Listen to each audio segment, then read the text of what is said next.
Srichakra Varadacharya Shuddhasattva Guruttamam Srinidhim Raghavam Vande Hyapara Karunakaram. The topic for today's discourse is the essence of Bhagavad Gita and how to implement the concepts of Gita in our everyday lives. Because understanding of Gita is one part, but we have to implement the teachings of Gita in our everyday lives. So let us see both of them in the form of 18 bullet points, because Bhagavad Gita has 18 chapters.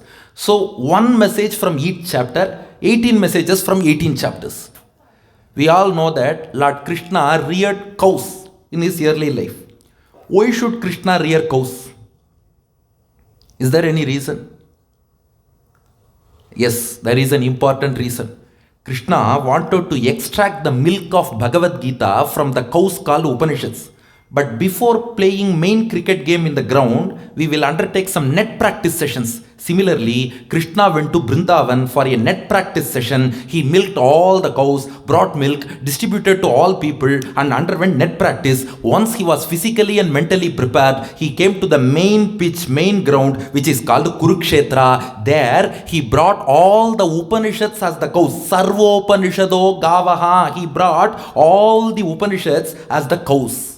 Dogda Gopalanandanaha. Krishna is the cowherd who is going to extract milk from those cows called Upanishads. But if you want to extract milk, you need a calf.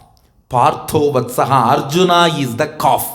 Keeping him as a Vyaja, keeping him as a reason, he is going to extract Gita and distribute it to the entire universe. Sarvopanishado Gavaha, Dogdha Gopala Nandanaha, Partho Vatsaha, Sudhir Bhokta. All the wise people in this universe, they are all going to be the recipients of this nectar of Bhagavad Gita. Dugdham Gita Mritam Mahat. Krishna extracted the nectar and milk from those Upanishads, which is none other than Bhagavad Gita. So just imagine, in school days they say LHS or HS, left hand side, right hand side. So there is a cow here. Here Upanishads are the cows. There will be a cowherd. Here Krishna is the cowherd. There will be a calf. Arjuna is the calf. Many people will receive the milk. Yes, all wise people of the world are receiving this milk. There it is white colored milk. Here it is nectarine milk of Bhagavad Gita. Krishna milked the Upanishads, extracted Gita as 700 liters of milk across 18 containers. 700 liters of milk across 18 containers. Yes, 700 shlokas, 700 verses across 18 chapters. Each chapter is a vessel. Each shloka is a liter. So 700 liters of milk across 18 vessels, 18 chapters, Krishna has extracted. Now let us see how to apply each of those 18 chapters in our daily life. Okay, hope you are all ready. Can we now travel virtually from Austin to Kurukshetra? Don't worry, it is only a virtual travel. There will be no flight delay. You can exactly return here by 8:10 p.m. and have a Q&A session as well. So no problem. So now we will embark on a virtual journey. Just open your internal eyes. We are going to Kurukshetra, the first chapter of Bhagavad Gita. Whenever you think of Bhagavad Gita, in your mental screen, this scene should flash. The epic battlefield of Kurukshetra. 7 Akshauhini Pandava army assembled on one side. 11 Akshauhini Kaurava army assembled on the other side. You are saying Akshauhini, what is it? 21,870 elephants, 21,870 chariots, 65,610 horses and 1,09,350 foot soldiers. In USA we have to say 109,350 foot soldiers. Together constitute one Akshauhini. In the ratio of 1:1:3:5. Elephantry, chariotry, cavalry, infantry, 1:1:3:5. 21870 elephants, 21870 chariots, 65610 horses, 109350 foot soldiers together constitute one Akshauhini. Now open your mental screen. 7 Akshauhini Pandava army into 7 one side, into 11 Akshauhini Kaurava army on the other side. enters Arjuna into the war arena. His chariot is driven by none other than our own Lord Krishna, Lord Parthasarathi. He is driving that chariot. Arjuna enters the war arena to fight and uphold dharma, to uphold justice, to protect the good people. Arjuna is going to fight the epic battle. He enters. Now he requests Krishna, Krishna, I have one request for you. Senayor ubhayor madhye ratham stapayame chuta. Oh Krishna, please station the chariot in the middle of the battlefield so that I can assess who are all stationed on my side, who are all stationed on the enemy's side. I can just assess, because before fighting we should know who are our allies, who are our enemies. Without assessment we cannot fight. See, even if it is a discourse, first I have to assess how many people have come, what age group do they belong to, how many men, how many women. Only if I assess, I can deliver the contents accordingly. Without assessing, we cannot deliver the content. So, in order to fight, I have to assess. So, station the chariot in the middle.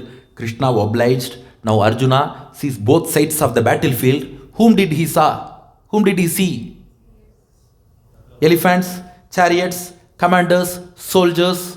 No, he didn't see them. Tatra pashyat sthitan parthaha pitrunatha pitamahan acharyan matulan bhratrin putran pautran sakings tatha shoshuran sukridaschaiva senayor ubhayorapi. On both sides of the battlefield, Arjuna didn't see elephants or chariots or horses or soldiers or commanders or kings.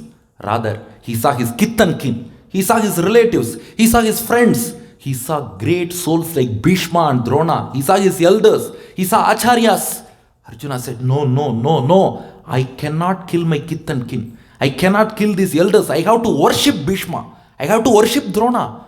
How can I shoot arrows against them? No, I don't want the kingdom which is tainted with the blood of these people. No, I cannot do it. Saying so, Arjuna, Gandivam sramsate hastat tvakchaiva paridahyate nachashaknomi avasthatum brahmativacha me manaha. His bow Gandiva falls down from his hand.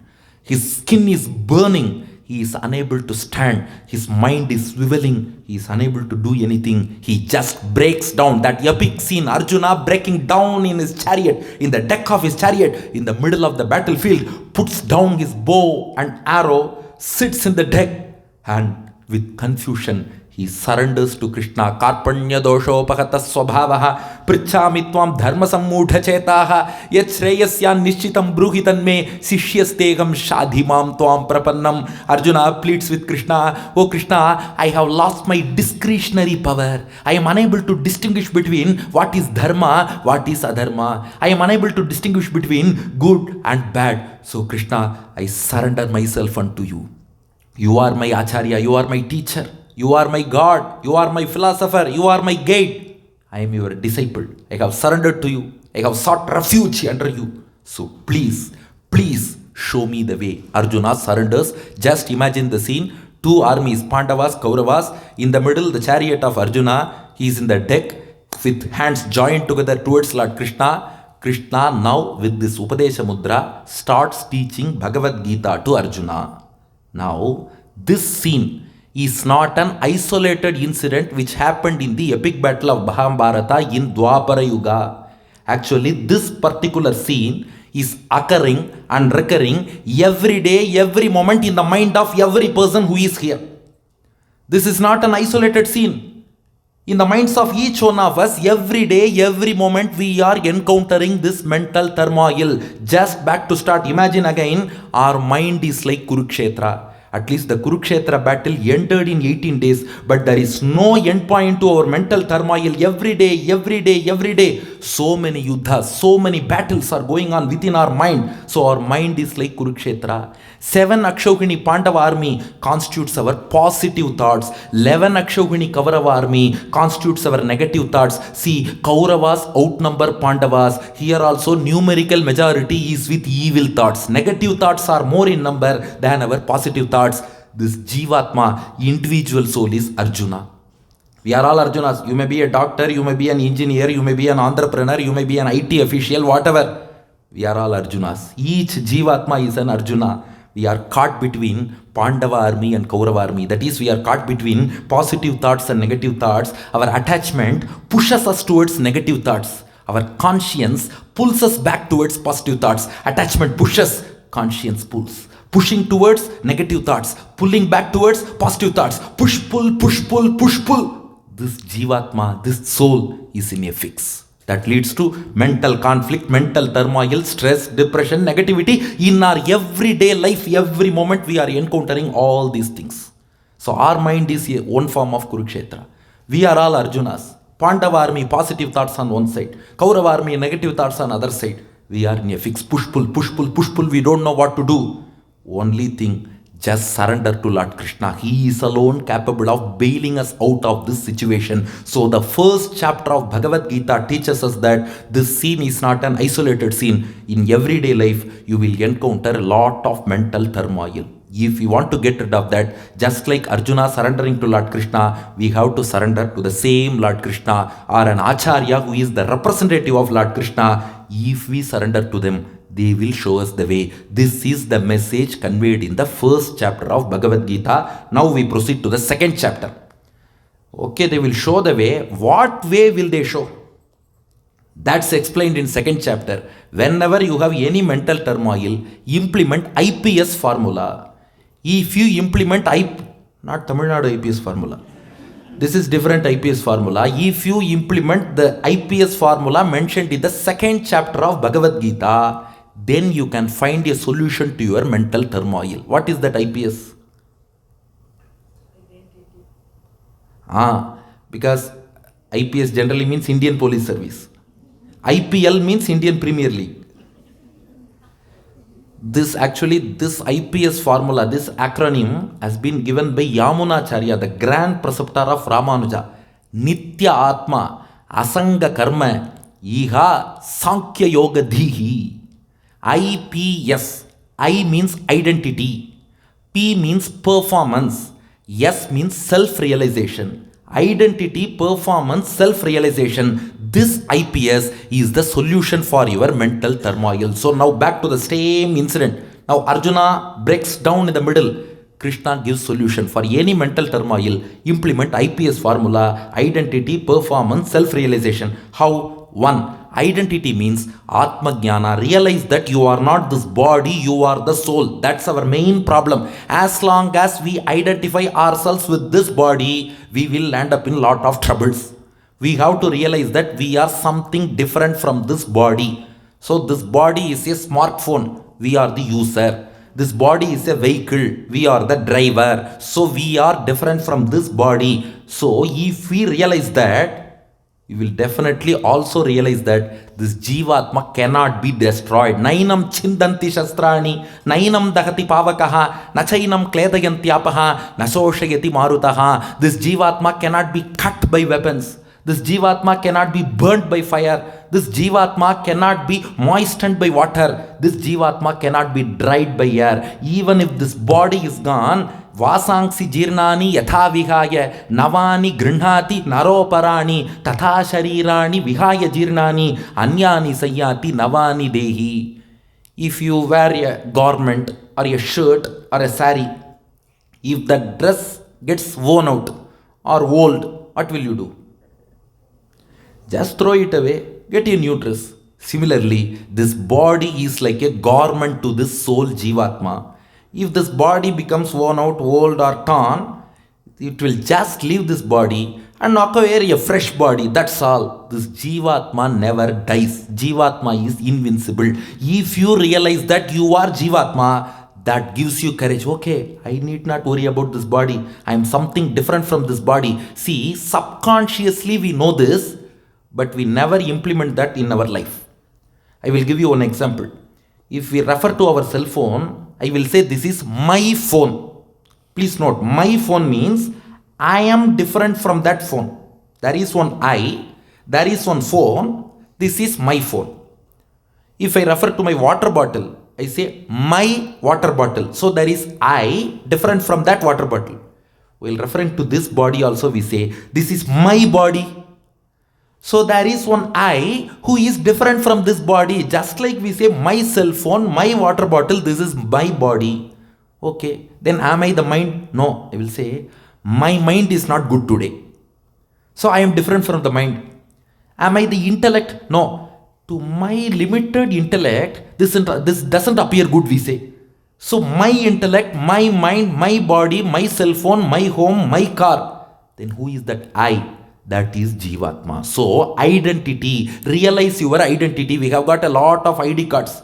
In our country, we have Aadhaar card, PAN card, voter ID. Here you will have green card, your office ID card. These are all for your body. For the soul, there is an ID card, distinctly different from this body. So realize that identity.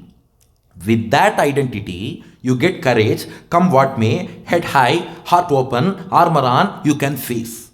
Now the second thing is performance. That is called Karma Yoga. Just do your duty with that identity. Realizing that you are the soul.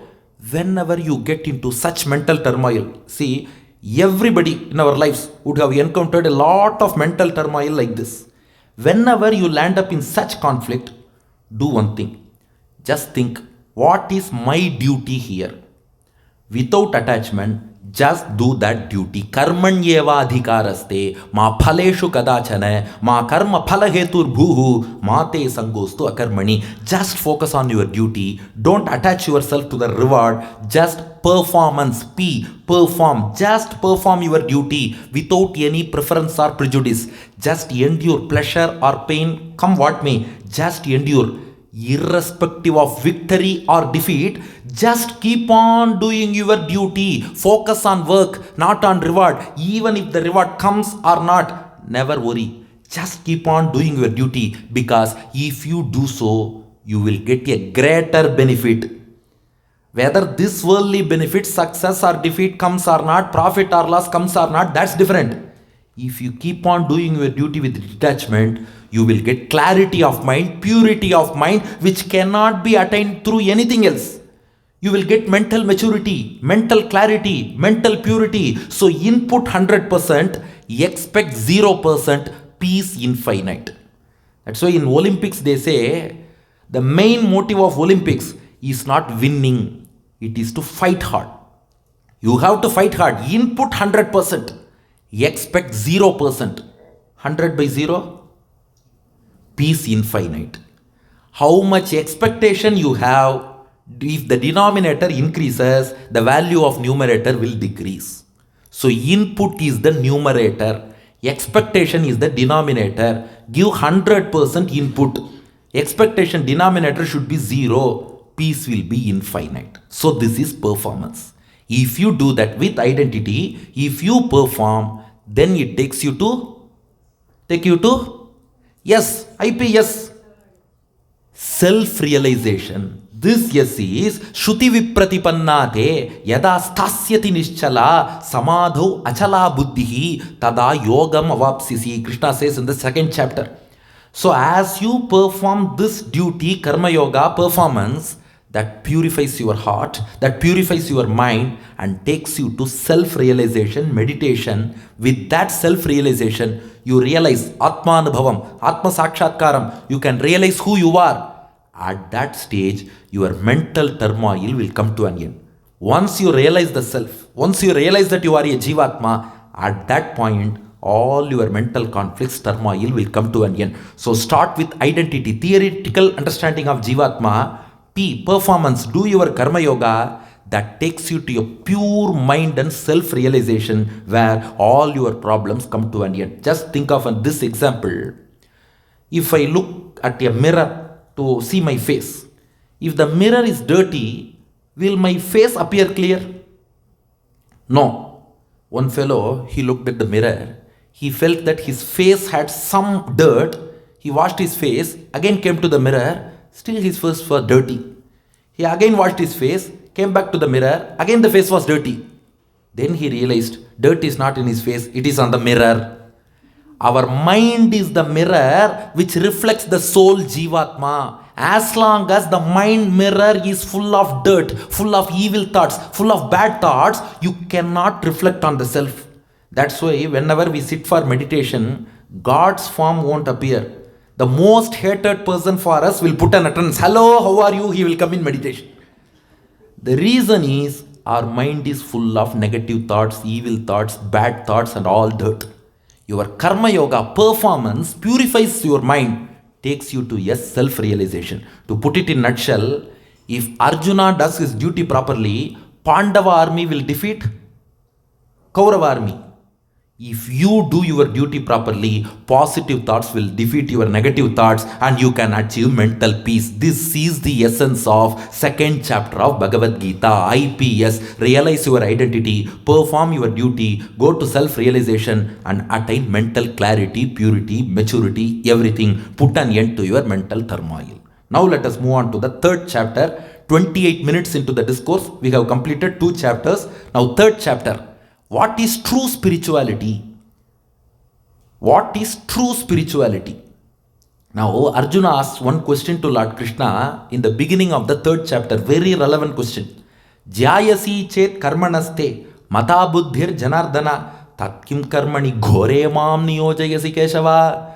Arjuna asks Krishna, you are saying that as long as I perform my duty, karma yoga, I can attain self-realization. This doesn't appear good to me. This doesn't appear convincing to me. Why? Krishna asked. Arjuna said, if I want to attain Atmanubhavam, self-realization, I have to abandon all actions. I have to refrain my senses from all actions. I have to control my mind and senses, turn inward and engage in meditation. Then only I can reach self-realization. But you are advising that I have to perform my duty, I have to engage in warfare. In warfare, all my senses have to work in unison with each other. My eyes, my ears, my hands, my legs, everything has to work.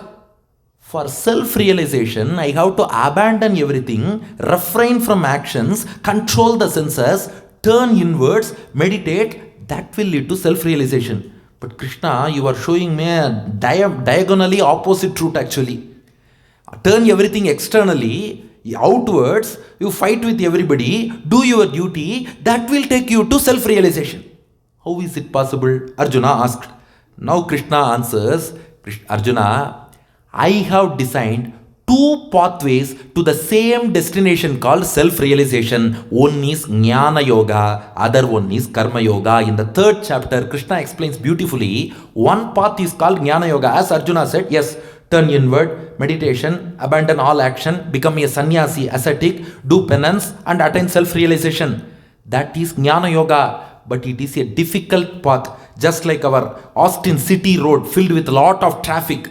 This Jnana Yoga road has a lot of traffic, hurdles, signals, everything in between. But I have laid another pathway called Karma Yoga. It is a very easy path, just like a motorway, just like a highway. It is very, very easy to travel in that path. Just do your duty, because we are always used to performing our duties. Don't change anything. Just change your mindset. Without attachment, perform the same duty. Whatever you have been doing till yesterday, continue the same. In the case sheets, doctor will write, yesterday he will have given a lot of medicines to the inpatient.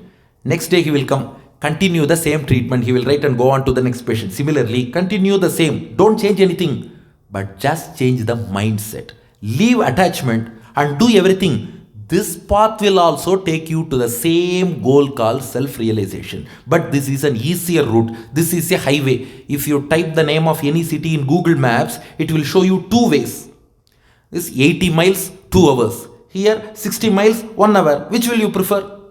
Whichever is shorter, whichever takes you faster, that route you will prefer. Likewise, Jnana Yoga, 80 miles, 2 hours. Karma Yoga, 60 miles, 1 hour. Krishna says, I am like Google Maps. I have given you 2 routes. It's up to you to choose. So Arjuna, Jnana Yoga is difficult. Karma Yoga is easier. What will you choose?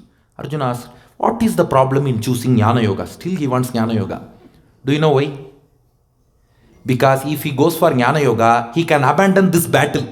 Because he wants to run away from this battlefield and become a sannyasi. So Arjuna says, Krishna, still I prefer Jnana Yoga. Krishna said, Arjuna, Jnana Yoga is not your cup of tea. Na karmanam anarambhat, naishkarmyam purushoshnute, nacha sanyasana deva, siddhim samadhigacchati. Arjuna, do you think that Jnana Yoga is that easy? Karma Yoga is easy for all of us. Because we are all used to doing something. Whether it is useful or useless, we will always be doing something. But refraining from action is not your cup of tea. You have to attain certain maturity. After that only, you can practice Jnana Yoga.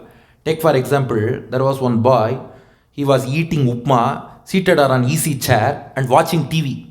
His father came, "Hey, you have got examination tomorrow, prepare for the exam," he said. The son asked, "What is the use of preparing for exam?" "Hey, if you prepare well, you can score good marks." "What is the use of scoring good marks?" "Hey, you can get a good job." "What is the use of getting good job?" "You can get good salary." "What is the use of getting good salary?" "Hey, you can sit on an easy chair, eat upma and watch TV." "I'm already doing that," he said. Is it right? He has to first settle down in life, then he can sit on easy chair, then he can eat upma, then he can watch TV. Similarly, first you have to attain that maturity. Then only you can engage in Jnana Yoga. If you straight away go to Jnana Yoga, you will become a hypocrite. Because externally you will control the senses, internally you will be thinking about something else, not about Lord, not about soul. So Arjuna, Karma Yoga is the way to go. Jnana Yoga is not your cup of tea, it's not your plate of upma also. So you go for Karma Yoga. Now Arjuna asked, how can Karma Yoga? Arjuna says, my question is yet to get answered. What I asked is, you are showing me a diametrically opposite direction. I want to go inward and attain self-realization. You want me to go outward and perform action. How can outward action take to inward self-realization? Is the question right? Is it right? Yes. Then how to answer? Krishna said, Arjuna, please note the point. I did not ask you to do karma. I asked you to do karma yoga. Karma yoga has two components. One is karma, other one is yoga. Karma is action, yoga is meditation. You are combining meditation and action. You are integrating both of them. Arjuna said, oh Krishna, how can I perform meditation while during doing my action? See, if he is engaged in warfare, I will do meditation while being engaged in war. Then all the enemies will kill him. How can I perform yoga while doing karma? How can I perform meditation while being engaged in action? Krishna said, Arjuna, yoga here is not meditation. It is developing a state of mind. Mayi sarvani karmani sanyasya adhyatma chetasa nirashir nirmamo bhutva yudhyasva vigata jwaraha. Arjuna, develop a state of mind. Do your action with a particular state of mind. If you do your action with that state of mind, that itself is equal to Jnana Yogam. That itself will take you to self-realization. What state of mind? 3 points. Kartrutva buddhi tyagam, mamata tyagam, phala tyagam. Kartrutva buddhi tyagam. 1. Sacrifice the ego that I am the doer. Consider yourself as the instrument in the hands of the Lord. God is doing. He is using me as an instrument. So leave the sense of I. 2. Leave the sense of mine, mamata tyagam. Leave this feeling, mindset that this is my job. Consider it as worship of God. You may be a doctor, you may be an engineer, you may be a teacher, you may be a professor. Consider that duty itself as one form of worship of the Lord. Leave the sense of mine. 3. Phala tyagam. Leave the worldly material result. Of course, you will get material result. Leave attachment, leave expectation regarding that material result, whatever you get. If you develop this threefold mindset, leave the sense of I, leave the sense of mine, leave the attachment and the expectation to the result. If you perform your duty with these 3 kinds of mindset, now knowledge, jnana is within this karma. So a karma done along with jnana will take you straight to self-realization. Krishna says, I can quote you one example. Who is that? Karmanaiva hi samsiddhim astita janakajayha. Krishna says, my father-in-law in previous incarnation, Ramavatara, father-in-law is Janaka. Janaka Maharaja did not become a sannyasi. Janaka did not renounce everything. He was leading the life of a householder. He was managing the entire country, kingdom as a king. He gave his daughter Sita in marriage to Rama. Beyond all this, Janaka attained self-realization as well by the mere performance of Karma Yoga along with this Jnana. So Krishna says, I can quote you lot of examples as well. So Arjuna, Karma Yoga is the way to go. So what is the message conveyed here? Spirituality is not about renunciation. It is about realization of the fact and staying here, doing our duties and winning over hurdles. Sannyasi, it is, many people think that if we read Bhagavad Gita, we will become sannyasis. Many parents say, no, my children should not read Bhagavad Gita because if they read Bhagavad Gita too early in their lives, they will become sannyasis. No, actually, Arjuna wanted to become a sannyasi. Krishna stopped him from becoming a sannyasi. He pulled him back. Live in the reality. Face the hurdles of life. Do your duty. Win over your suffering. So, spirituality is not escapism, it is empowerment. Spirituality is not running away, it is rising above hurdles. Spirituality is not mere renunciation of everything. It is being here. You have to face the reality. You have to face everything. You have to discharge your duties. But with the sense of attachment, if you do that, that will take you to self-realization. Whatever you can attain through sannyasa or renouncement, the same thing you can attain by leading the life of a householder, practicing karma yoga properly. This is conveyed in the 3rd chapter of Bhagavad Gita. Now we move on to the 4th chapter. 4th chapter deals with Avatara Rahasya, the secret of the incarnations of the Lord. Please note one point. Avataram is a concept exclusive to our own Sanatana Dharma. We can proudly say the only religion in the world which says that God descends to this earth is Sanatana Dharma. In all other faiths, God's messengers can come. God will not come. But our God is down to earth. So he will come down to earth. He condescends to descend in order to make us ascend. So this avatar is our exclusive concept. God himself comes down. In the 4th chapter, Lord Krishna gives 6 information regarding the avataram of Bhagavan. What are they? Question number 1. Are the avatars of the Lord true or just mere illusionary appearances? True or a mirage-like appearance? What do you say? Does the Lord take birth actually or just apparently, or something like a mirage or something like hallucination or illusion? Krishna says, Bahuni me vyatitani janmani tavacharjuna tanakam veda sarvani natvam veda parantapa. God's incarnations are true as much as our births are true. We are all truly born on this earth. Similarly, God also truly, actually, he takes birth. Number 2, will his power diminish when he comes down? No. Ajopisan avyayatma bhutanam ishwaropisan. Krishna says, I come with my full potency. Whatever power he has in his divine abode, with that same power he comes to this earth. Number 3, the divine body he takes. Is it a material body or a spiritual body like his body in divine abode? Is it a material body or a divine body? Avatara Shariram.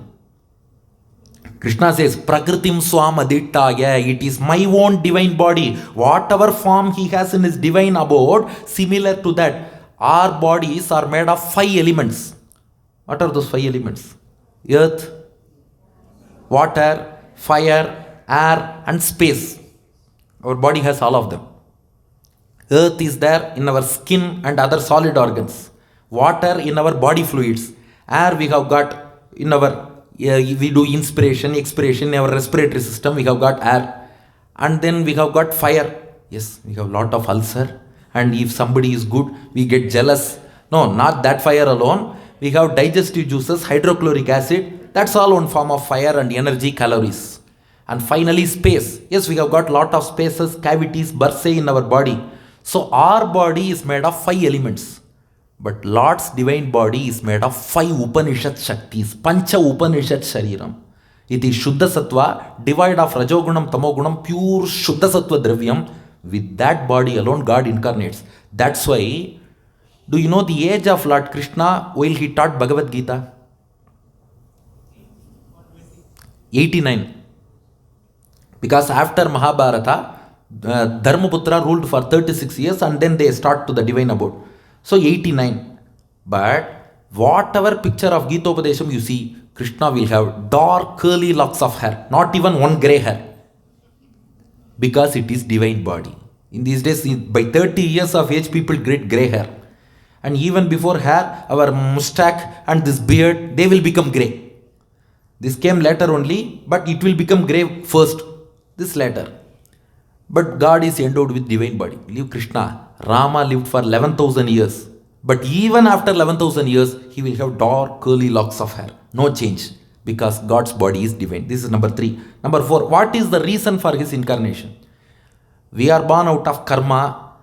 Bhagavan is beyond karma. Then what is the reason? Sambhavami Atma Mayaya. Karma is not the reason. Karuna is the reason. His compassion, his divine will, his sankalpam is the reason. So his avatars are true. He comes with full potency. He comes with divine body. He comes out of compassion. When does he come? Yada yada hi dharmasya glanir bhavati bharata abhyuthanam adharmasya tadatmanam srijamyaham. Whenever there is apparent danger to dharma, whenever adharma appears to gain upper hand, at that time Bhagavan will come. Now the last question, 6th question. What is the purpose of his incarnation? You all know that verse. What is the purpose? Paritranaya sadhunam vinashaya cha dushkritam dharma samstapanarthaya sambhavami yuge yuge. What is the meaning? To protect the good people, to destroy the evil people, and to uphold dharma. I incarnate in each yuga. Right? But Ramanuja says this is not the meaning of this verse. Oh, yes, there is a twist. All 5 questions, yes. But the 6th question, what is the purpose of his incarnation? Paritranaya sadhunam. Just imagine, just to protect a good man, God need not come down from his divine abode. He can do that with his sankalpam from there itself. To kill evil people, he need not come down. Just he can send his messengers. He can send his divine disc, Sudarshana Chakra. Sudarshana, you go and destroy the Ravana, Kumbhakarna, Kamsa, here Shishupala, Hiranyakashipu. You go. Chakra Talvar, Sudarshana Chakra will destroy everybody and come back. He can depute any of his agents. Why should God come down? Now Ramanuja explains, Paritranaya sadhunam has a deeper meaning. Not that some sadhu is suffering in the hands of an evil person, God comes down to save. That he can do by his mere will. For that he need not come down. He will protect. He will save. But he need not come down for that. Then why does he come down? For that you have to understand who is a sadhu. You say Paritranaya sadhunam. Who is sadhu? Ramanuja explains, Ukta Lakshana Dharma Shilaha. A person who follows all the shastras to their letter and spirit is called sadhu. Vaishnava Gresaraha, one who is endowed with devotion to Bhagavan, is called sadhu. Mat Samasrayane Pravrittaha, one who wishes to attain the lotus feet of the Lord, is called sadhu. Man Namakarma Swarupanam Vangmanasa Gocharataya, who always thinks of the divine form of the Lord, is sadhu. Who always chants the names of the Lord, is sadhu. Mad Darshanena Vina Swatmadharana Poshanadika Malabhamanaha, one who longs for the darshan of the Lord, who longs to have vision of the Lord, he is sadhu. Kshana matra kalam kalpa sahasram manvanaha. A person who is unable to bear the pangs of separation from the Lord, even a single moment of separation from the Lord appears like thousands of eons to him. That kind of a devotee, he is called sadhu. Prashitila sarvagatraha bhaveyuriti. If the Lord doesn't come down and if he doesn't give darshan to that devotee, literally that devotee will die because of the pangs of separation from his beloved Lord. So sadhu is a person who longs to interact with the Lord, who longs to have darshan of the Lord. He will die if the Lord doesn't come in front of him. So the Lord decides, oh, he is longing for me, he is yearning for me. If I don't go in front of him, if I don't interact with him, if I don't give him the experience of my handsome form and attributes, he will literally die. Paritranaya, okay, I will protect him. How? Mat Swarupa, Cheshtita, Avalokana, Alapadi Danena, Tesham Paritranaya. So the Lord comes down, he interacts with that devotee, he gives darshan to the devotee, he makes him experience all his attributes.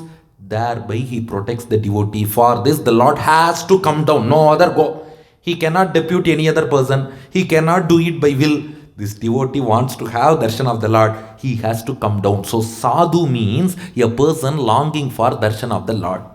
Sadhu paritranaya sadhunam, protecting him means coming and giving darshan, performing a leela in the life of that devotee, interacting with that devotee and giving him the experience of the attributes of the Lord. This is the primary mission of the Lord in his incarnation. While coming, he performs certain secondary tasks. Some people, they have BSc physics as the main subject. They will have chemistry, maths as ancillary subjects. Likewise, Vinashaya Dushkritam, as he comes, while blessing his devotees, side by side he destroys Ravana, Kumbhakarna, Kamsa, Shishupala. That is a secondary act. Dharma Samsthapanarthaya also upholds Dharma, because upholding of Dharma also he can do from divine abode itself. Having come, he accomplishes them as secondary tasks. To put it simply, Lord Rama need not come to this earth to kill Ravana, but he has to come to receive the fruits from Shabari. He cannot do it from Vaikuntha. Rama can kill Kumbhakarna from Vaikuntham itself, but he cannot embrace Hanuman from Vaikuntham. He has to come down. He need not come down to kill Kamsa, but if he wants to dance with gopis and steal butter, he has to come down. If he wants to kill Hiranyakashipu, he need not come. But if he wants to bless Prahlada, he has to come. If he wants to kill the crocodile, he need not come. If he wants to save the elephant Gajendra, he has to come. So the incarnation of the Lord is exclusively for us, for devotees, for our sake only. The Lord comes down. He condescends to descend in order to make us ascend. He is down to earth. He comes down to earth to protect us, to give us his darshan, to interact with us. These 6 points, his avatars are true. He comes with full potency, with divine body, out of his own compassion. Whenever dharma is in danger, to give darshan to his devotees, the Lord comes. These 6 points not only hold good for incarnations, they also hold good for deity form. Krishna adds, Ye yatha mam prapadyante, tangs tathaiva bhajamyaham, mama vartmanu vartante, manushyav partha sarvashaha. All these 6 points hold good for the deity form which we have darshan as Archavatara in temples. For this also, all these 6 points hold good. Does the Lord actually come to a temple? Yes, it is true. God is enshrined in the temple. Okay, does he come with full potency? Yes. Whatever power Lord Vaikuntanatha has, whatever power Lord Krishna has, whatever power Tirumala Srinivasa has, our Prasanna Venkatesha of Austin also possesses all those full potency. What kind of form? With the divine form. Whatever he has in spiritual abode, with the divine form alone, he is coming in deity form as well. Number 4, out of what he is coming? Out of his compassion, he has taken this form. Number 5, to uphold dharma. Whenever dharma is in danger, he will come. Number 6, why has he come? To give his anubhavam, to give his experience, devotional experience to devotees. He has come in Archavataram. That's why Bhagavan says, Ye yata mam prapadyante. In whatever form my devotee thinks of me, if that devotee has full faith and devotion in one particular form, Krishna says, I will reveal myself to that devotee in the form of his choice. I will reveal myself to that devotee in the form of his choice. This is the essence of the 4th chapter of Bhagavad Gita. So the lesson learnt here is, whatever form we see in temple is not a mere symbol to denote the Lord. It's actually God. That's why in all other religions, they call their temples or whatever name as a place of worship. It is a place of congregation, a place of worship. But in our Sanatana Dharma, temple is a place where God lives as a person. Temple is not a mere place of worship. Even this hall is enough to worship the Lord. Temple is a place to experience the Lord. The Lord lives as a legal person. That's why our Bharatian constitution recognizes temple deity as a legal person. In our constitution, the deity in temple is a legal person. Using his representative, that temple deity can file a case in court. He is considered as a legal person. So everything is there in Bhagavad Gita 4th chapter. Whatever form you contemplate on the Lord will reveal himself to you in the form of your choice. So all the 6 points for incarnation hold good for Archavatara deity form. Now coming to the 5th chapter, a small info. Samadarshana. As you perform karma yoga or jnana yoga and attain self-realization, you will get the stage called Samadarshana. See, many people say Bhagavad Gita speaks about discrimination among people. It classifies people. Now I will quote one verse from Bhagavad Gita, 5th chapter. Vidya vinaya sampanne brahmane gavihastini shuni chaiva shwapakecha panditaha samadarshinaha. Once you attain the knowledge of self, once you become a wise person, a realized soul, you should see everybody equal, with equanimity in vision. How? Vidya vinaya sampanne, he may be a pandit. Brahmane, just a normal Brahmin. Gavi, a cow. Hastini, an elephant. Shuni, a dog. Shopakecha, a sinner. Whoever it is, we have to see everybody equal. Because differences are based on bodies only. The individual souls, Jivatmas, they are all of similar nature. Quantitatively, Jivatmas may be many, but qualitatively, all Jivatmas are one and the same. Quantitatively, we are many, but qualitatively, we are same. If we look at the bodily differences, then we will say, he is fair, he is dark, she is tall, he is short, she is stout, he is slim. All these are based on body. When you start looking at the soul, all souls have similar nature. So just leave alone all bodily differences. View everybody as equal. Actually, God is the indweller of all souls and He is actually connecting us. We are thinking that here 75 people are seated and we are all seated separately. Though we appear to be seated separately, an invisible thread is connecting all of us, that is God. Krishna gives a beautiful example. Sutre manigana iva. Take the example of a string of beads. The beads will be visible to your external eyes. But the string which connects the beads will not be visible. Just because the string is invisible doesn't mean that there is no string. Because if there is no string, the beads cannot exist together. Similarly, we are all beads, all Jivatmas. We are all beads. We appear to be separate from each other. But we are all connected by an invisible thread called Lord Sri Krishna. He is connecting each one of us. If we realize this, leave alone all bodily differences, realize that individual souls, Jivatmas, though quantitatively many, we are qualitatively same, and the same Lord is the indweller of all of us. So this is a triad actually. Body, soul, Jivatma, Paramatma within that soul. A triad: body, soul, super soul, Paramatma. Soul within body, super soul within soul. Jivatma within body, Paramatma within Jivatma. As you start realizing all these things, you will see everybody equal. This is the essence of 5th chapter. Now we go to the 6th chapter, which details the procedure of yoga. Many people speak about yoga, yogic meditation. Actually, Bhagavad Gita explains how to do yoga. Krishna tells Arjuna in the 6th chapter, 4 verses on the basics of yoga. Shuchau deshe pratitthapya sthiram asanam atmanaha natyuchritam natinicham chelajina kushottaram. First step in yoga is select a clean place with serene atmosphere, because a clean place and good atmosphere is needed for meditation. In that place, establish a seat, a firm seat, which is neither too high nor too low. Cover it with silk cloth, deer skin and darba grass. They have power to conduct positive vibes. So cover it with silk cloth, deer skin and darba grass. So first thing, in a clean environment, we establish neither too high nor too low, a firm seat. Cover it with deer skin, silk cloth and darba grass. 2.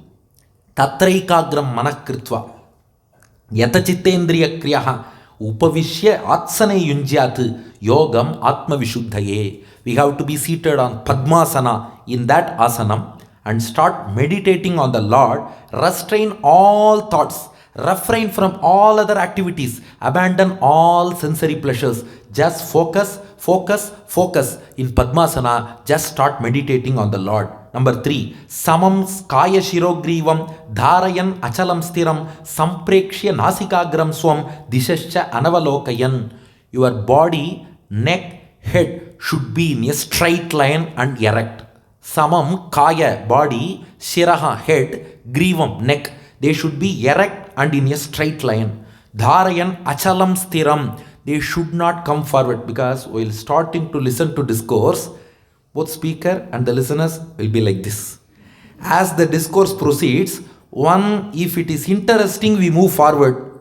If it is not so interesting, we will move backward. That's what will happen. Dharayan achalam sthiram. Actually, it should be stable at one point. You have to focus on the tip of your nose. You should not look in all directions. Focus on the tip of your nose. Your eyes should be half open, half closed. Actually, in the beginning stages of meditation, they say close your eyes. As we advance, because in the initial stages itself, if we are asked to keep eyes half open, we will start looking at, oh, he is coming, he is going, what is happening. We will start all looking at all those things.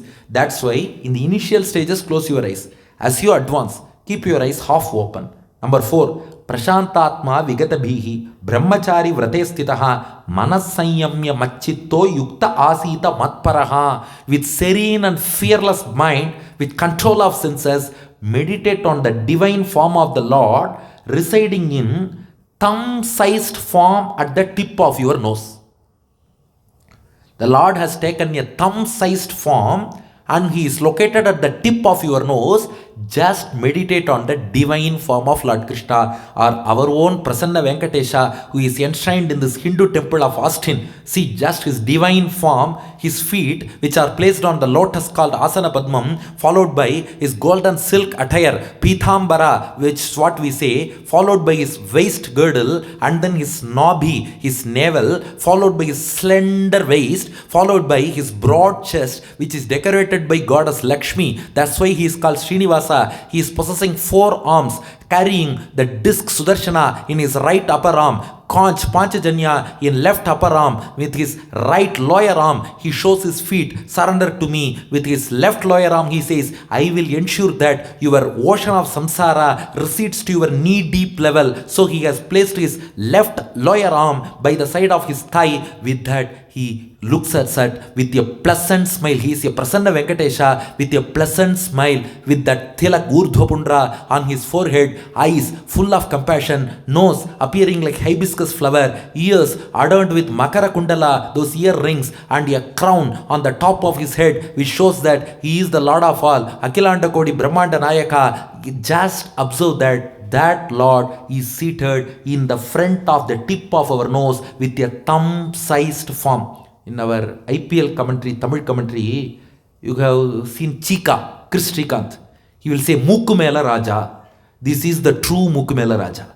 Because in the tip of your nose, Lord Srinivasa dwells in the thumb-sized form. Meditate on him. This is the form of yogic meditation. If you follow this procedure, Krishna also says there is one important tip to attain perfection in yoga soon.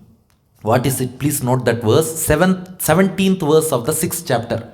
Yuktahara viharasya, yukta cheshtasya karmasu, yukta swapnava bodhasya, yogo bhavati dukkaha. Yukta ahara, take moderate diet. Viharasya, do moderate physical activity. Yukta cheshtasya karmasu, do moderate exertion for your job and other works. Yukta swapna, moderate sleep. Avabodhasya, moderate wakefulness. So moderate diet, moderate physical activity, moderate exertion for work, moderate sleep, moderate wakefulness will ensure that you attain perfection in yoga. Now one question. Moderate sleep itself implies moderate wakefulness. Krishna says moderate sleep, moderate wakefulness. Why? Some people, even though they appear awake, they will be sleeping, especially in Upanyasams. That's why Krishna says your sleep should be moderate, your wakefulness should also be moderate. In Chennai, Tamil Nadu, in one medical conference, a female doctor from your United States, she came and addressed all doctors. She said, India is the country which gave this beautiful verse, Yuktahara Viharasya, to the world. Had the Indians followed this one verse, India would not have become the headquarters of diabetes. If you follow these 5 points, you will not get diabetes actually. Yukta ahara, moderate diet. Neither feast nor fast, take moderate diet. Viharasya, moderate physical activity, neither too much exertion nor too much sedentary life, moderate physical activity. Yukta chetasya karmasu, don't be too much stressed out in your duty, don't be complacent as well, moderate exertion for your office work. Yukta swapna, moderate 7 to 8 hours of sleep. Yukta avabodhasya, moderate wakefulness. Just follow these 5 things, you will get rid of diabetes as well.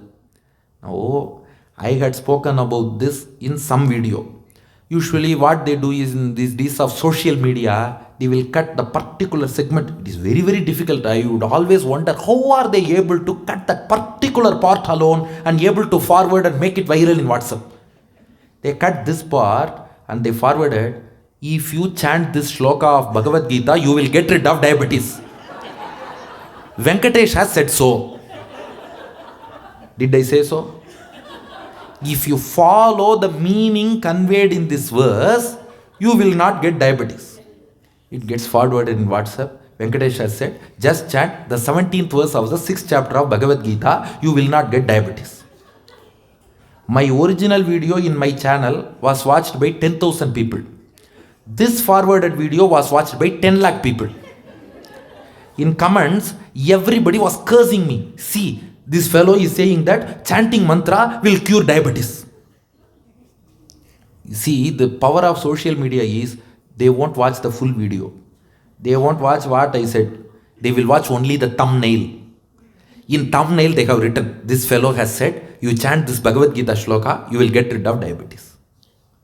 Anyway, we will just follow this so that leads to a healthy lifestyle. More importantly, it guides you to perfection in yoga. This is the essence of 6th chapter. So 1 hour gone, 6 chapters covered. Now 12 remaining. Don't worry, they are all small chapters only. Now we go to the 7th chapter, which focuses on devotion, bhakti. What is true devotion? In 7th chapter, Krishna says, what is true devotion? Chaturvidha bhajante mam, jana sugrudinorjuna, artho jigyasur artharthi, jnani cha bharatarshabha. Krishna says there are 4 kinds of devotees. Arthaha, a person who comes to the Lord to regain his lost wealth. Artharthi, a person who comes to the Lord to get new wealth. One comes to reclaim lost wealth. Another one comes to attain new wealth. So both of them can be brought under one category, wealth seeker. So 4 will become 3 now. 2 persons come seeking wealth. One lost wealth, another one new wealth. Next, Jignasuhu. Jignasu means he wants self-realization. He wants to attain Jivatma. He wants to enjoy the soul, go to the state of Kaivalya, and he will always enjoy the soul. So he can be classified as soul seeker. Finally, Jnani. Jnani means God seeker. He wants to attain the Lord in his divine abode. He wants to experience all the attributes of the Lord and he wants to serve the Lord. He is God seeker. That's what they say, Aishwaryarthi, Kaivalyarthi, Bhagavallabharthi in technical Sanskrit. But if I use that technical Sanskrit, our Los Angeles Swami, he attended my Tirupave, he can understand, he speaks in Sanskrit. But to convey this in simple terms, wealth seeker, self-seeker, God seeker. Come to seek wealth, come to seek self-realization, come to seek God and His service. Now, among these 3 classes of devotees, who is the greatest? God seeker. Why? Krishna explains, Tesham jnani nitya yuktaha eka bhaktir visishyate udara sarva evaite jnani tu atmaiva me matam. Krishna says, why that God seeker is greatest means, the other 2, one person seeks enjoyment of self, other one seeks wealth. While seeking their target during their journey, they will be associated with the Lord. But once they get the result, they will say Tata bye bye and go away. But the God seeker, during his journey also, he will be associated with the Lord. After attaining result also, he will continue to serve the Lord. He will not say Tata bye bye. That's why he is the greatest. So Krishna says, Jnani tu atmaiva me matam. So that Jnani who wishes to serve me is my soul. Krishna says, Jnani tu atmaiva me matam. Krishna says, that devotee is my soul. Arjuna said, no Krishna, you are the soul of all. That is Vedic philosophy. Vedic philosophy says God is the soul of all. Krishna said, Vedic philosophy is Krishna is the soul of all. Krishna's philosophy is devotee is the soul of Krishna. Me matam, this is my philosophy. Arjuna said, how can devotee be your soul? Krishna asked, can you live without soul? No, I can't live without my devotee. So my devotee is my soul. Bahunam janmanamante jnanavan mam prapadyate vasudevas sarvamiti samahatma sudurlabaha. Krishna says it is very, very, very rare to get a devotee who says Vasudeva is everything for me. You can say Vasudeva is everything in this world. That anybody can say. But like Nammalvar, Unnum Soru, Paruganir, Thinnum Vettalayum, Yellam Kannan. My sustenance, my nourishment, my enjoyment, everything is the Lord. Everything is God for me. That kind of a state, that kind of devotion, it is very, very rare to see. Krishna says, I am searching for that kind of a devotee. Sudurlabaha. So, the greatest devotee is one who seeks God himself from God. So, the best prayer we can ask from God is, please give yourself to you. Please give me the privilege to serve you all the time. We want to serve you all the time. Please grant us that eternal devotional service to you, eternal association with you. That's the best prayer you can offer at the feet of the Lord. This is conveyed in the 7th chapter. Now the 8th chapter, destination of devotees. Now we have 3 classes of devotees. Who are they? Often you are asking questions. A wealth seeker, self seeker, God seeker. Now what will be the destination for each one of them? 1. Wealth seeker. Dhumoratris tatha krishtaha shanmasa dakshinayanam tatra chandramasam jyotir yogi prapya nivartate. 8th chapter deals with destination. The wealth seeker, even while meditating on the Lord, even while worshipping the Lord, his focus will not be on the Lord. His focus will be on the wealth of the Lord. He will think, Thiruvananthapuram Ananthapadmanabha Swami, locker A, locker B, locker C, locker D, they are opening how much riches? Our Tirumala Srinivasa in Hundi collection, so many lakhs, so many crores, God has got lot of wealth. So his focus will be more on the wealth of the Lord than Lord himself. Such a person will travel in the path called Dhumadi Marga. In that path, he will attain Chandraloka. Having meditated on the Lord, he will attain Chandraloka. He will enjoy wealth. He will enjoy Aishwaryam. And then come back to this cycle of material existence. This is the destination of wealth seeker. He will attain wealth. He will enjoy wealth in Chandraloka and come back. Now the self-seeker, he will also meditate on Lord. But the self-seeker, he will think, God is pure. God is full of consciousness. God is pure. He is full of consciousness, bliss. Because he wants the soul which is full of knowledge, consciousness, bliss, purity. So he just focuses on that aspect of God alone and not full God. That person, avyaktokshara ityuktaha tamahu paramangatim yam prapyana nivartante tadhama paramam mama. He will go to a state called kaivalyam, which is neither the divine abode nor the material universe. It is in bit neither here nor there. Trishaku Swarga, they say, right? Likewise, there is Kaivalya. He will enjoy I. No God, no universe, I. That Kaivalyam state, he will go. But the God seeker, Jnani, he wants to enjoy the divine attributes of the Lord. He wants to engage in service to the Lord. That person meditates on God in his complete form. He will meditate on the divine body of the Lord.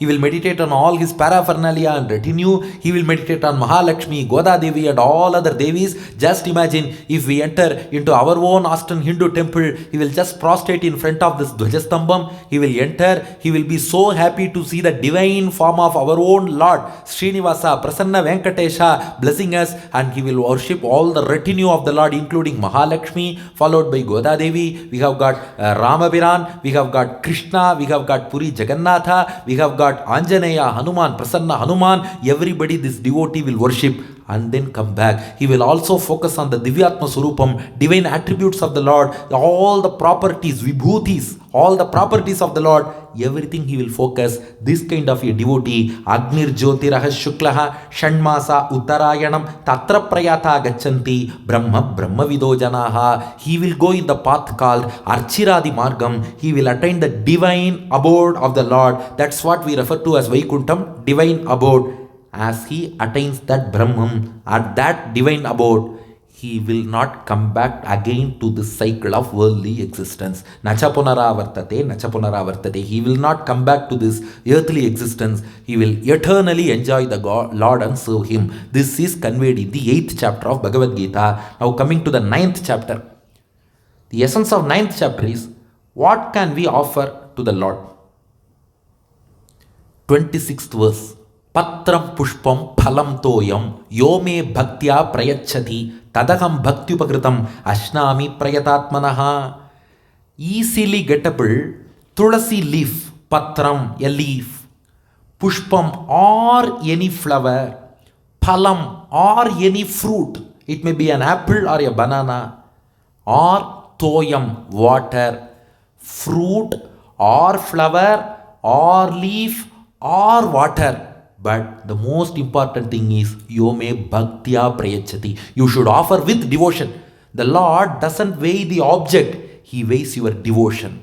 It may be a small object, but if we offer with devotion, Tadaham Bhaktyupakritam Ashnami Prayatatmanaha. Krishna will receive it with so much of love and affection, as if he had been longing for it for so many years. If a small boy has been longing to get an iPhone from his parents, if his parents gift him with iPhone, with what kind of happiness will that boy receive it? With that kind of childish happiness, if we offer a fruit or a flower or a leaf or water, appreciating the devotion, the Lord will receive it with utmost love, affection and happiness, as if he had longed for it for a lot of time. In addition to that, Krishna says, there is one more offering. 27th verse. Yat karoshi yadashnasi yajjuhoshi dadasi yat tapasyasi kaunteya tat kurushva madarpanam. This is a very important verse. Please refer to Ramanuja's commentary to this verse. 1000 years ago, Ramanuja has given a commentary. Dehayatra seshabhutam laukikam karma karoshi. We are all employed somewhere. We are working in a company. 10 to 5 job, we receive salary, but even the 10 to 5 job in your office can be transformed into worship of God. How? If you do that duty as karma yoga with honesty, adhering to dharma, without going against the rules of dharma, leaving the sense of I am doing, leaving the sense of my job, leaving the attachment to material results, offering that result to the kainkariam of the Lord. If you work in your office 10 to 5 with this mindset, Bhagavan will accept that your 10 to 5 job in office is also one form of puja done to him.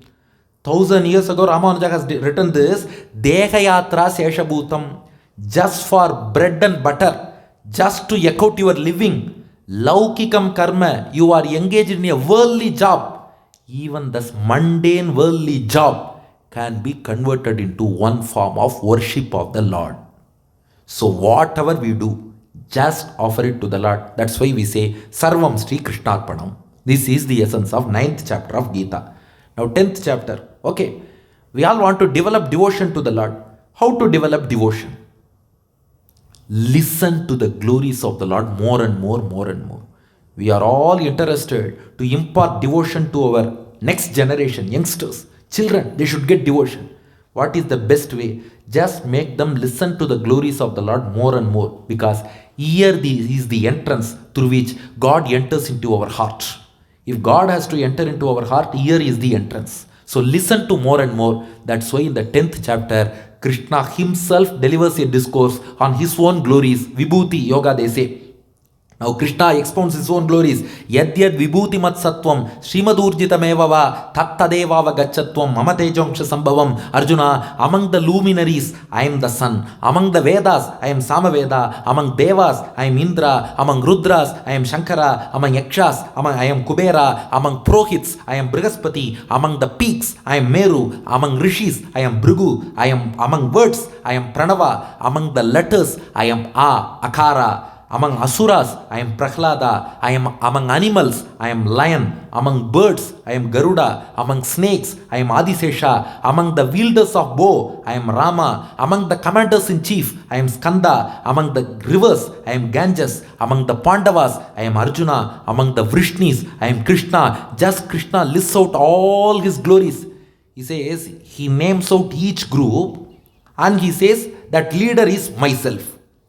It means that leader himself has attained glories by the grace of the Lord. So it goes without saying that subordinates also attain glory by the grace of God only. Because you may doubt, he says among Devas he is Indra. Then what about other Devas? All Devas derived their glories from the Lord only. But if he says that leader himself got his glory from me only, it goes without saying that subordinates also derived their glories from the Lord only. Take one example. Have you seen the advertisement boards in schools in our India and all? They will display 3 top rank holders. They will say, these 3 people studied in our school. They mean that if these 3 people themselves studied in our school and got marks, it goes without saying that all the other students who passed, they also passed only because of the coaching given by our school. But they highlight only the top 3. Likewise, Krishna highlights the top people and says, even they received their glories only because of my grace. As we listen to all these glories of the Lord more and more, we can develop devotion. That is the essence of the 10th chapter. Now coming to the 11th chapter. Actually, there is no difference between the essence of core concepts of 10th and 11th chapters. Actually, both are same. Then why 2 different chapters? Actually, Arjuna tells Krishna, oh Krishna, you expounded all your glories, but as a lecture form in audio format. Usually visual aids appear better to people. That's why even in Upanyasams people expect PowerPoint presentation. If there is a PPT presentation on LED screen, we can understand better. That's why the age-old system of chalk piece, board while teaching, they have all gone. Even in schools, they have overhead projector, LED screen, PowerPoint presentation because visual aids appeal to people more. See, 5,000 years back, Arjuna tells Krishna, Krishna, I want some visual aid. Whatever you gave in audio format, you give in visual. Krishna, that you are asking for AV, everything. Okay, Arjuna, now I will put an LCD screen. I will show you a PowerPoint presentation. Whatever I narrated so far, whatever you heard so far, just see. That's the 11th chapter, Vishwarupa Darshana. That's the exact visual representation of the 10th chapter. Aneka Vaktranayanam, Aneka Adbhuta Darshanam, Aneka Divyabharanam, Divyanekodyatayudam, Divyamalyambaradharam, Divyagandhanulepanam, Pashyashcharyamayam Devam, Anantam Vishwatomukam. Infinite number of faces, infinite number of eyes, infinite number of forms, infinite ornaments, infinite garments, infinite all kinds of weapons, Divya Malyambaradharam, Divya Gandhanulepanam, infinite sandal paste and all other fragrant items. With that, the Lord takes a huge form, Padam Bhojam Pratikalamaham Shargino Naumi Nityam Jangha Janu Pravarayugadam Samsmareyam Tatopi Urvor Yugmam Tadanumagitam Nabhidesham Bhujaudo Vaksho Vaktram Tadidamakilam Sundaram Nirvishayam Agre Paryapti Hinamritam Iti Viditam Sundaram Swasya Rupam Parshvadvandve Lakshmim Bhumapi Mahishim Vikshamana Swadrigbhyam. A huge giant universal form, Vishwarupa. Whatever you heard, now you see. Arjuna sees. How was that form? Divi Surya Sahasrasya Bhavet Yugapaduttita Yadi Bhasadrishi Sasyat Bhasastasya Mahatmanaha. If the radiance of your thousands of suns was to burst into the sky at once, that would be like the splendor of the mighty one. Do you know who said this? Robert Oppenheimer. in your place, New Mexico, in 1945, during the World War II, they devised two atom bombs, little boy and fat man, to be dropped on Hiroshima and Nagasaki. They conducted a nuclear test in New Mexico desert. At that time, the nuclear bomb, it burst. Seeing that, Oppenheimer said, this appears like the Vishwarupam of Lord Krishna, the bursting of atom bomb and the following which the radiance which came out. He says the same verse, English. See, we forget verses of Bhagavad Gita. Oppenheimer has memorized the English translation of this particular verse, the 11th chapter, 12th verse. He quotes, Divi Surya Sahasrasya, if the radiance of 1,000 suns, Bhavet Yugapad Uttita, was to burst in the sky at once, that would be like the splendor of the mighty one. Yadi bha sadrishi sasyat bhasastasya mahatmanaha. Literal English translation. So with that kind of radiance and splendor, the Lord took Vishwarupa and showed Arjuna, see, all glories, whatever you want to see in the universe, you can see within me. Krishna showed Vishwarupa. So 10th chapter and 11th chapter, in Tamil we say Oliyum Oliyum. Audio visual. 10th chapter is audio, 11th chapter is visual. 12th chapter, steps to develop devotion. Now Arjuna asks one question. People like us, like me, even after having Vishwarupa Darshanam, we won't develop devotion. What to do? Now Krishna gives steps. These are practical steps which you can implement in everyday life to develop devotion. That's the essence of 12th chapter. Point number 1, Krishna says, Athachittam samadhatum nashaknoshi mayisthiram abhyasa yogena tataha mamichaptum dhananjaya. Arjuna, you do one thing. Even after Vishwarupa Darshan, if you are unable to develop devotion, keep on listening to my glories again and again and again, only by repetition. Abhyasa means here repetition. Practice. Listen to my glories more and more and more and more and more. Have darshan of my divine body in temples more and more and more and more. As you do it repeatedly, at one stage you will develop devotion. See, your mind, when you look at some things more and more, then you will get attracted to that. You see, this psychology is understood very well by YouTube.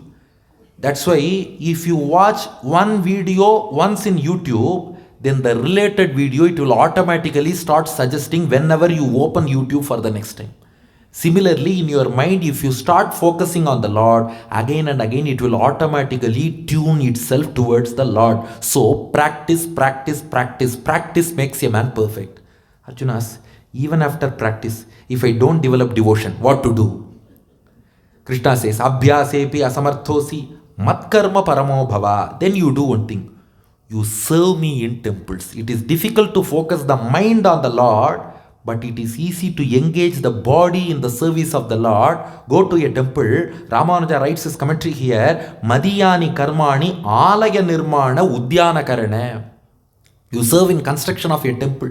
You serve in construction of a garden in a temple. Pradiparopana. You can light lamp in the temple. Marjana, abhyukshana, upalepana. You can clean the floors of the temple. You can grind sandal paste for the Lord in the temple. Pushpaharana, you can bring floral garlands to the Lord. Puja pravartana, you can engage in puja. Nama sankirtana, you can do nama sankirtanam, chant the divine names of the Lord in temple. Pradakshina, you can perform circumambulation in the temple. Stuti, sing hymns on the Lord. Namaskaradini, you perform namaskaram to the Lord. Tani atyartha priyatvena achare. Do that with love. If you do all these things with love, you will automatically develop devotion towards me. Now Arjuna asked, even after doing all these things, if I don't develop devotion, what to do? Krishna says, one simple thing, just do your duty without attachment. Arjuna said, oh, you have gone back to the first chapter?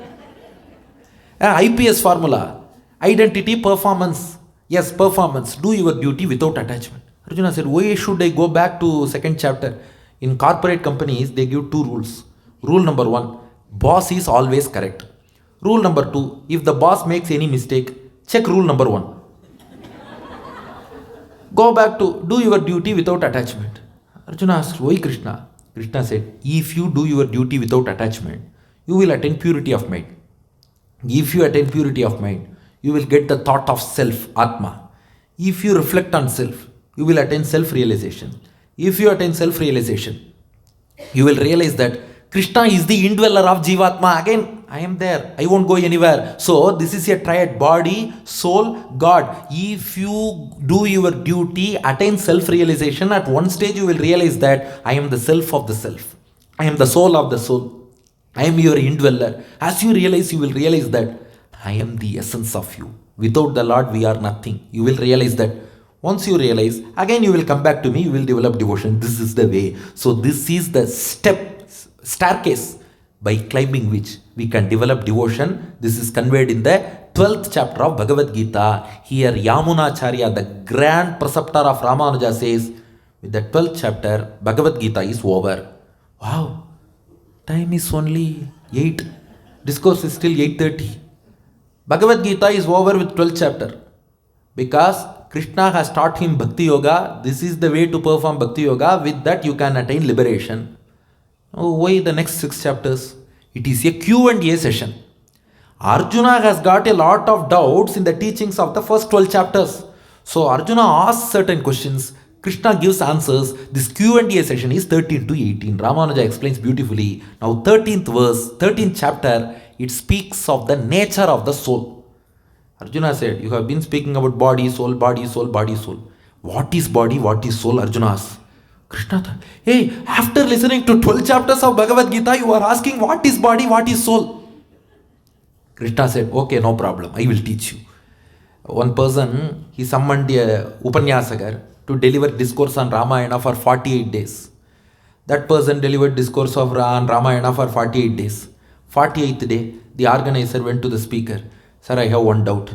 Please ask. He said, you have been saying Rakshasa, Rakshasa, Rakshasa. I want to know whether Rama is Rakshasa or Ravana is Rakshasa, he said. Hey, after listening to 48 days of Ramayana, you are asking Rama is Rakshasa, Ravana is Rakshasa. He said, Rama is also not Rakshasa, Ravana is also not Rakshasa. Myself, who taught Ramayanam to you, is the real Rakshasa, he said. Now Arjuna asked, what is body, what is soul? Krishna said beautifully, this body is called Kshetram, it is a field. This body is a field. The person who lives inside the body and calls this body as my body is soul Jivatma. This body is a Kshetra, it is a field. Idam Shariram Kaunteya Kshetram Ityabhidhiyate. This is called a field. But there is a person, Kshetrajna, a person Jivatma dwelling within. He recognizes this is my body. He is a person who is distinctly different from this body, that is soul. What is the nature of that soul? 12th verse. Jnayam yattat pravakshyami yajñatva amritamashnuте anadi matparam brahma nasattat nasaduchyate. In many prints, they print this verse as anadimat param brahma. But actually Ramanuja in his commentary says there is no word in Sanskrit as anadimat. Because anadi itself by Bahuvrihi Samasa in Sanskrit grammar, anadi by itself is a complete word. So mat pratyaya should not come there. So anadi matparam brahma. This jivatma is anadi. It has neither beginning nor end. Souls are all eternal. Even after liberation, we will continue to enjoy the Lord. There is no end point, there is no beginning point. Anadi. Matparam means all souls are subservient to the Lord. They are having God as their superior. Mat here refers to Krishna. Param means he is the superior. Mat Param. Krishna is the superior for all the souls. Brahma. The souls possess infinite knowledge. Actually, in the bonded state, our knowledge is in a contracted state. If we attain liberation, this knowledge will expand fully. So, infinite knowledge. Brahma. Nasattat nasaduchyate. There is no change in the essential nature of the soul. Actually, in bonded state, our knowledge alone gets contracted. The nature doesn't change. In liberated state also, knowledge expands. The basic nature never changes. So, this is the nature of the soul conveyed in the 13th chapter. Now, 14th chapter, it is very important. Krishna speaks of 3 gunas. Do you know Sattva guna, Rajo guna, Tamo guna?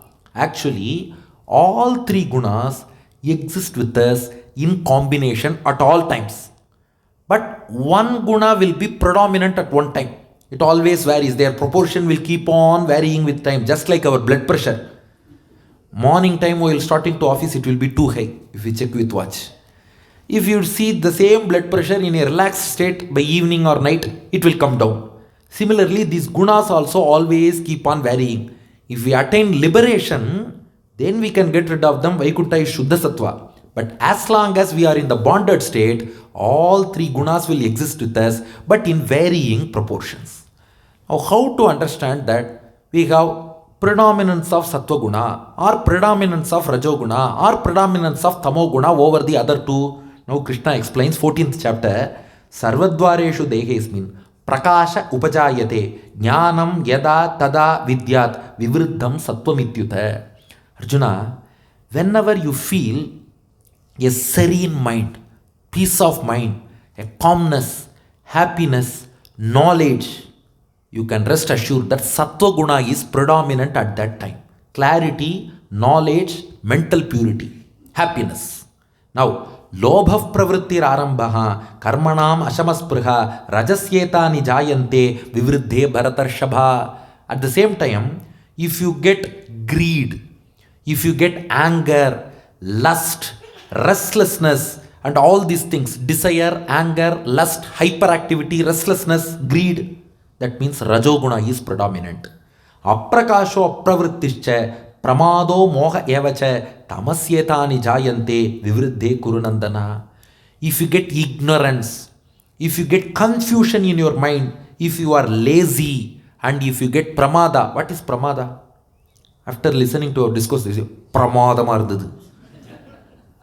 Do you know what is pramadam? Lack of concentration. Many say, your discourse is pramadam. It means without concentration, I spoke for 2 hours. The real meaning of pramadam is lack of concentration.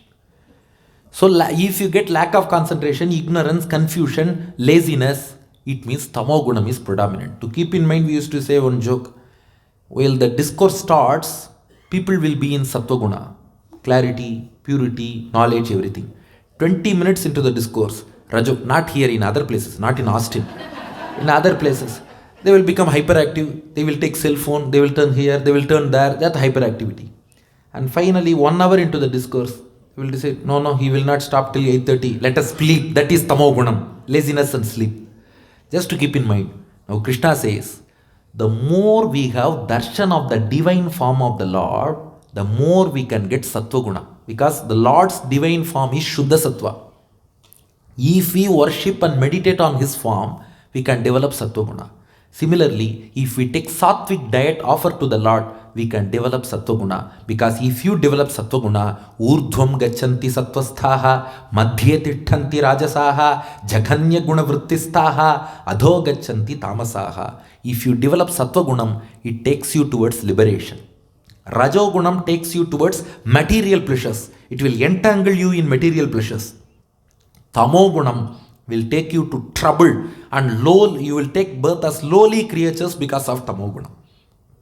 So develop sattvagunam to attain liberation.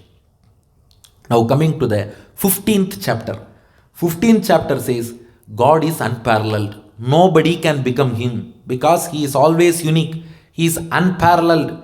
Even in the liberated state, this Jivatma cannot become one with Him. It is highlighted in the 15th chapter. Yasmat ksharamati aksharaadapicha uttamaha atosmi loke vedecha pratitaf purushottamaha. Purusha means souls. Krishna says, Dvavimau purushau loke. There are 2 kinds of souls in this universe. Who are they? Ksharascha akshara evacha. Kshara, bonded souls. Akshara, liberated souls. There are 2 kinds of souls in this universe. We are all bonded souls, trapped in worldly existence, samsara. Liberated souls, they are in the divine abode, they are free from samsara and karma. But Krishna says, Uttama Purushastu Anyaha Paramatmeti Udahritaha. But Paramatma is different from both the bonded soul as well as the liberated soul. Atosmi loke vedecha pratitaham purushottamaha. That's why he is called Purushottama. Purusha means soul. In Sanskrit, Uttama means greatest. Purushottama means greatest above all the Atmas. That's why we call him Paramatma. We are all Atmas, Jivatmas. Even if we attain liberation, we will be called as Muktatmas. But the Lord is Paramatma. He is the unparalleled one. Nobody can become like him. That is highlighted in the 15th chapter. Now coming to the 16th chapter. 16th chapter classifies Devas and Asuras. Where are Devas and Asuras? Celestial abode, there are Devas, there are Asuras. But the 16th chapter doesn't speak about them. Even among human beings, there are Devas, there are Asuras. If we develop divine tendencies, we will be classified as Devas. If we develop demonic tendencies, we will be classified as Asuras. Sattvasham Shuddhihi. If we develop Sattvaguna, we will come under Devas category. Jnana Yoga Vyavastitihi, reflection on self.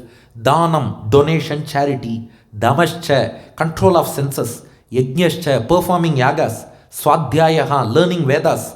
Tapaha, performing austerities. Arjavam, being honest. Apaishunam, avoiding hurting others. Daya Bhuteshu, showing compassion to all. If a person has these attributes, he will come under the classification of Devas. On the other hand, Dambaha. Dambaha means doing charity for advertisement. What is the word for Damba? Showing off. In Tamil we say scene podrathu. That is Damba. Showing off himself, ostentation they say in English. That is called Damba. Darpaha, arrogance. Atimanascha, thinking highly of oneself. Krodaha, anger. Parushyam, inflicting injury on others. Ajnanam, ignorance. They are the hallmarks of Asuras. So, based on the qualities and attributes a person possesses, he can be classified as Deva or Asura. Daivi Sampat Vimokshaya Nibandhaya Asurimata. If you develop divine tendencies, Devic attributes, you will attain liberation. If you attain Asuric attributes, you will land up in this worldly existence of samsara. This is conveyed in 16th chapter. Now 17th chapter, it is a very important practical guide.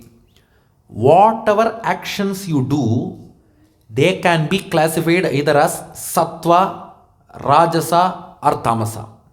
Whatever action you do, based on the mindset with which we do, they can come under the classification of sattvika, rajasa or tamasa. How? Let me give you one example from the 17th chapter. Donation, danam. Sattvika donation is datavyamiti yadhanam diyate anupakarine deshe kale cha patre cha taddanam sattvikam smritam. If a person, see, there are many construction works going on in our own Austin Hindu temple. A person wants to contribute. He gives $1 million to the cause of this temple. While he gives, if he expects nothing in return, he doesn't want to show to others that he is the person who has donated without any expectation, just to please the Lord, just to serve a good cause. If a person donates, that is called sattvic donation. Now the same $1 million becomes rajasic donation when yattu pratyupakarartham phalam uddishya vapunaha diyate cha pariklittam tad rajasam udahritam. If the same person expecting something in return, showing off as a philanthropist, see, it is I who donated all these things. Only because of me, all these construction once happened. If he tells everybody about that, more than that, he gives unwillingly, they say grudging charity. With grudge inside he gives. The same $1 million becomes rajasic donation. Again the same amount, adeshakale yaddanam apatrebhyascha diyate sasatkritam avajnatam tat tamasam urdakritam. If he insults the receiver, a person goes and receives the $1 million, he insults him. Hey, you have no other job coming seeking donation. Chi, go away. If he says so and disrespects and gives it in the wrong way, it is called tamasic donation. So the same act, based on the mindset with which you do, can become sattvic, rajasic or tamasic. We should always ensure that our actions are sattvic. So mindset matters. More than what you do physically, the mindset with which you do the action matters more. That is the message conveyed here. Take the case of a student preparing for exam, because there are many children here. A student is preparing for exam. If he or she prepares with the mindset that I have to please my parents, I have to ensure that my teachers get proud of me. Oh, I have taught all these things to this The student has scored good marks. For that, I will study. I will also help my friends to study well. With this mindset, if a student prepares for the exam, it is called sattvic preparation. Now, the same student, out of arrogance, jealousy, no, I want to outscore that person, I want to emerge. It's not bad, but having grudge on another person, that person should score low. I alone should score first mark. I alone should be honored in the prayer of the school. With that intention, if he prepares for the exam, that comes under Rajasic preparation. If the same student prepares, but he spoils other people, he spoils himself also. He asks them to see, India Afghanistan test match is going on, IPL match is going on, watch. He spoils himself, spoil another person. That preparation is called Tamasic preparation. So, with good intention, if he does it, it comes under Sattvic. If it is done for his own promos or advertisement, that comes under Rajasic. If it spoils himself and others, it becomes Tamasic. So, all actions come under three categories. Now, 8-10, we have come to the final chapter. 8. See, though the first 6 chapters took 1 hour, the next 12 chapters have taken only 40 minutes. Now, 18th chapter, the final chapter of Bhagavad Gita. Now, Arjuna tells Krishna, whatever you have taught so far, 17 chapters, they seem very difficult. I cannot follow anything, he said. They seem very difficult, Krishna. Krishna said, Arjuna, don't worry. 18th chapter, 66th verse, the Charama Shloka of Bhagavad Gita, Sarva Dharman Parityajya, Mam Ekam Sharanam Vraja, Aham Tva Sarva Papebhyo Mokshayishyami, Ma Shujaha. Arjuna, do you feel everything is difficult? Okay. Sarva Dharman Parityajya. Leave the feeling that all those means will take you towards me. You just leave that feeling. Mam Ekam Sharanam Vraja. Surrender to me alone. See, the same verse is displayed by our Lord Prasanna Venkatesha. Mam Ekam Sharanam Vraja. He points out his right hand towards his lotus feet. Mam Ekam Sharanam Vraja. Surrender only to me. Surrender to me alone. With this left hand, he says, I will ensure that the entire ocean of your sins and worldly existence, samsara, will recede to knee-deep level. If a sea becomes knee-deep, it means there is nothing left. So, aham tva sarva papebhyo mokshayishyami. I will deliver you from all your sins. Ma shuchaha, you need not worry. Surrender to me. Arjuna said, Krishna, you could have taught it right in the beginning itself. Right? In the program, Kaun Banega Crorepati, they will say, if you answer the first question, you will get 1,000 rupees. If you answer second question, you will get 5,000 rupees. If you answer third question, you will get 10,000 rupees. Likewise, if you answer the 14th question, you will get 1 crore rupees. He said, sir, please ask the 14th question first. I will answer and get 1 crore. Krishna, you could have said this verse at the beginning itself. Sarva Dharman Parityajya. Leave the feeling that other means could take us to Bhagavan. Mam Ekam Sharanam Vraja. Surrender alone to the Lord alone. Surrender only to the Lord. Aham Tva Sarva Papebhyo Mokshayishyami. I will deliver you from all your sins. Mahashuchaha, you need not worry. Arjuna said, why didn't you tell this in the beginning itself? Krishna said, no Arjuna, I was explaining each and every means to attain me. As I taught each of those means, each of those yoga, karma yoga, jnana yoga, bhakti yoga, everything, Purushottama Vidya, Avatara Rahasya Jnanam, everything I was teaching you. As I was teaching every means, you thought, I can follow this and attain the Lord. I can follow this and attain the Lord. I can follow this and attain the Lord. You kept on thinking. Krishna said, as long as you are saying, I can attain the Lord using this, I can attain the Lord using this, I started suggesting harder methods.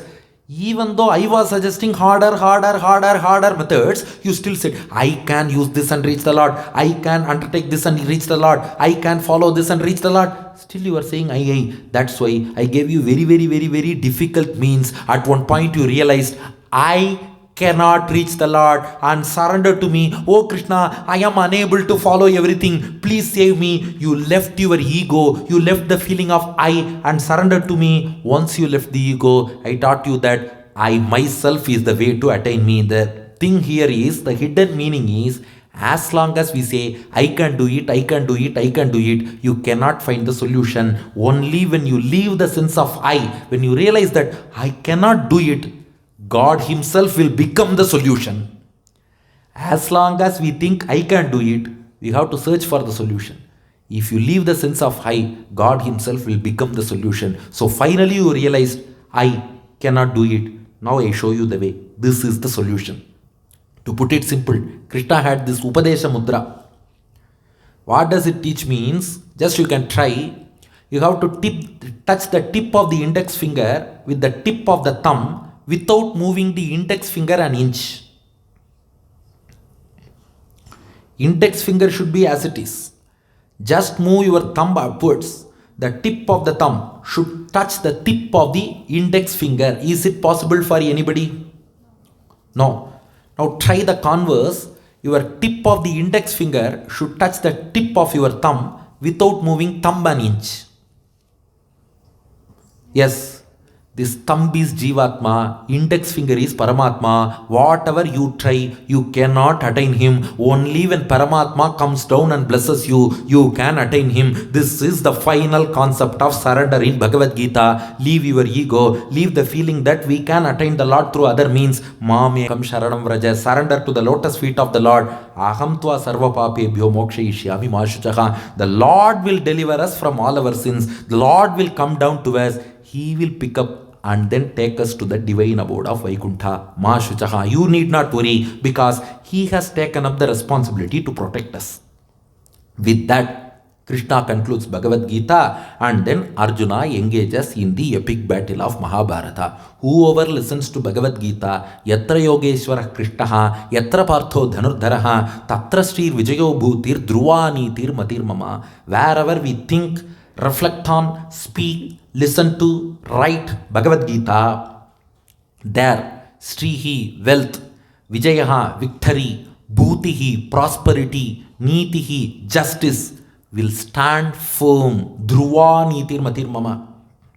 They will stand firm. So let us all pray to our Lord Mahalakshmi Goda Devi Sameta Prasanna Venkatesha and Lord Parthasarathi Krishna, who is the charioteer of Arjuna. Not only Arjuna, he is in the driver's seat for all our lives as well. So we pray to him to bless us with Sri, Vijaya, Bhuti, Niti and everything in our lives and also beyond. With that, I conclude this discourse on the essence of Gita and its implementation on daily life and open up for 10 minutes. We have, if anybody of you want to ask any questions, I just open up for Q&A session. Srimad Ramanujau Vande Gita Tadbhashya Dayanau Vamshalankrita Hastabjau Godanatha Sahodarau Sarathyam Arjunasyadau Kurvan Gita Amritam Dadau Lokatrayopakaraye Tasmai Krishnatmane Namaha.